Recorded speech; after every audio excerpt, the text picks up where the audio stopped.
So here in this question, we're trying to figure out the velocity that this conical pendulum has to have to maintain uniform circular motion. So I already have a free body diagram started where we have tension and weight being the two forces on the bob.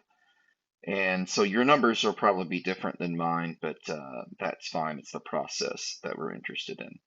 So what we're going to do is we're going to take this tension and we're going to split it up into its x and y components. Now, why are we doing that? Well, the Tx is actually the thing that is pointing towards the center of the circle. And so hopefully that turns out to be our net force. If it does not turn out to be the net force, we'll have to add and subtract some things to get that. But of course, we know the F net equals the MA, which is the sum of all forces. And since this is uniform circular motion, our acceleration will be v squared over r. So the MA part has changed. Now, what is the sum of all forces? Well, the sum of all forces we'll get from our free body diagram here. And this tension here is split into Tx and Ty. Now remember, that means that this T is gone mathematically. It has been replaced with Tx and Ty. So this is gone mathematically. And we have Ty and W, but those two things have to be equal and opposite, and they will mathematically cancel. How do we know they're equal and opposite? Because this thing is just moving around in this horizontal circle. It is not accelerating up or down. So that means that Ty has to equal mg. And we also know that this angle up here is our theta. So it turns out that the tangent of theta is equal to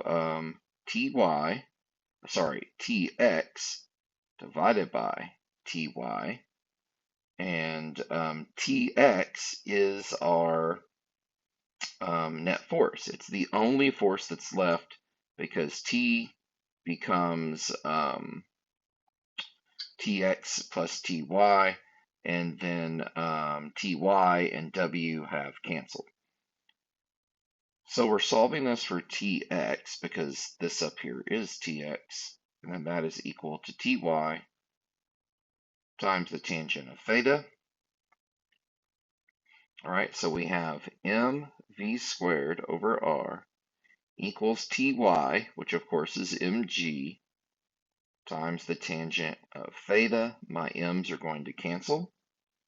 So v squared is going to equal gr tangent theta. And if we knew what r was, we would be able to solve this. So what is r here? Well, r would be this distance right here across, and r is equal to the sine, or sorry, L times sine theta. So we need to replace that. So v squared would equal GL sine theta tangent theta, because we're just substituting in the L sine theta for r, and then that should be enough that you can solve the problem.